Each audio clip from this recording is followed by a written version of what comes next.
Hello, here to do a book review on Allegiant by Veronica Roth, the final book in her Divergent trilogy. A final book, in many ways, can be difficult to read, and for an author, difficult to write, because there's only really two options. One, hero lives happily ever after, or two, the hero dies. Okay, this review is going to be full of spoilers, so if you haven't read it, just hear me out for like 2 seconds. It's worth the read. If you've read the other two, you have to read this one. To me, it was a very good book with a very good message. Okay, now, on to the spoilers. I think that this one was as good as Roth's previous books, but I think that she crammed a lot of information into this book, which was around 526 pages. A lot of information in here. Sometimes it felt very thick as I was reading it. It was a very layered book. It's written in 2 point of views, and that would be one from For and one from our hero, Tris. Okay.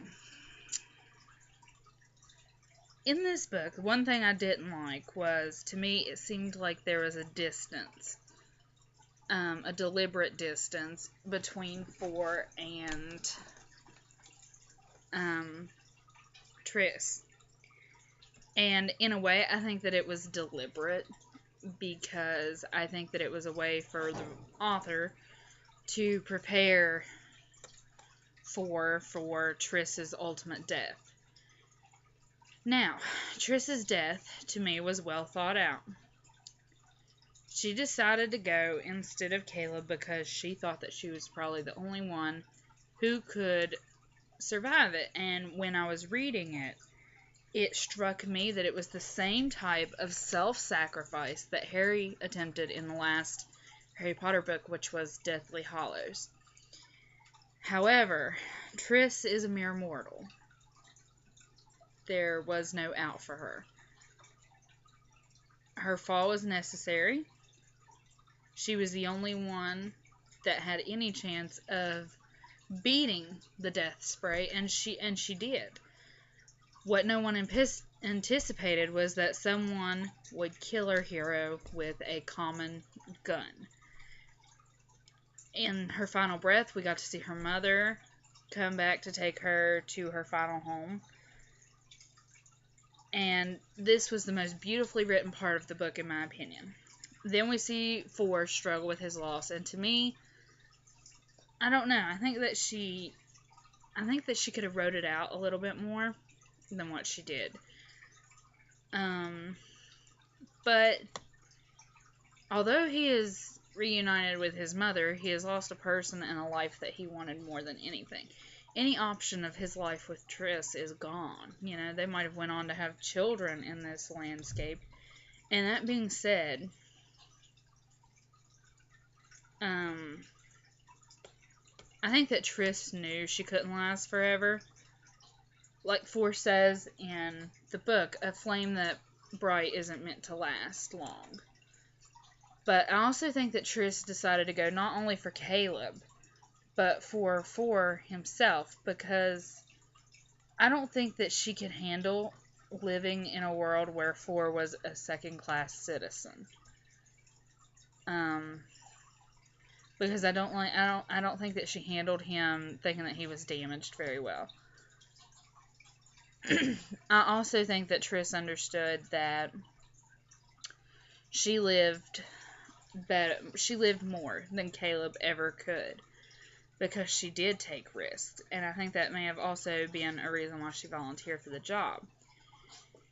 Caleb is the only part of Tris that remains. I was a little shocked that he let her go, as he was always depicted being the one who followed the selfless lifestyle better. But in the end, Tris made the ultimate decision and the ultimate choice. I think that's why on the back it says, one choice can transform you, one choice can destroy you, one choice will define you. And I think it's why it says that, because it was Triss's decision to go.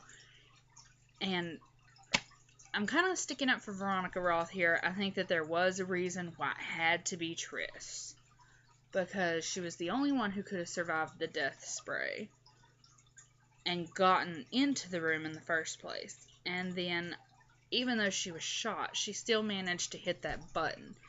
And I think that Triss was the only person that was strong enough to do that. I hated that she died.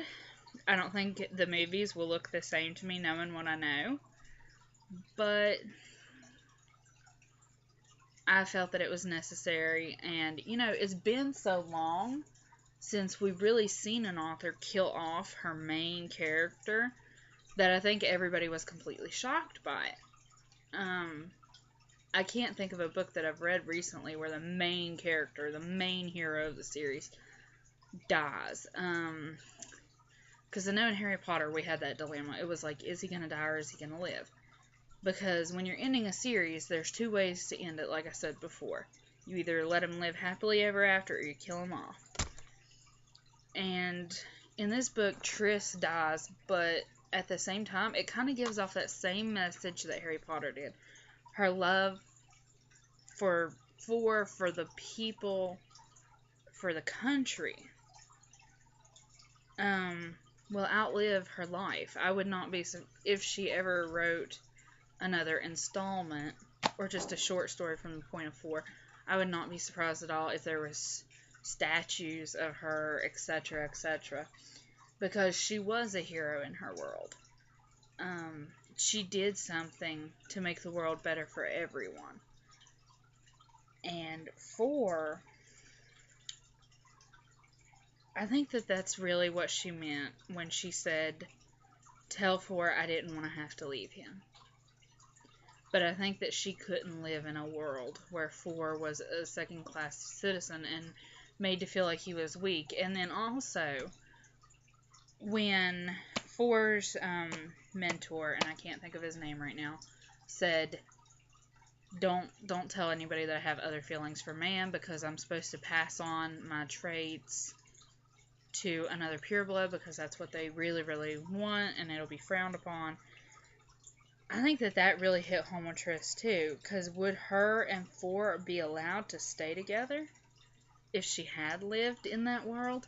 I think that she had to try. I think that's what she meant.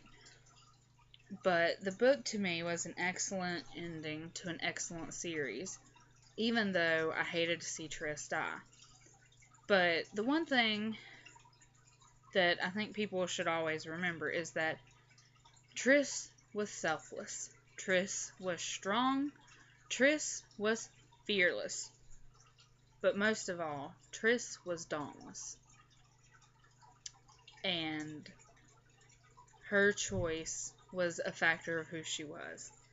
And had she not made that choice, I don't think that she would have been true to being Triss. So it was an excellent book. I applaud Veronica Roth. I give it a 5 out of 5 stars.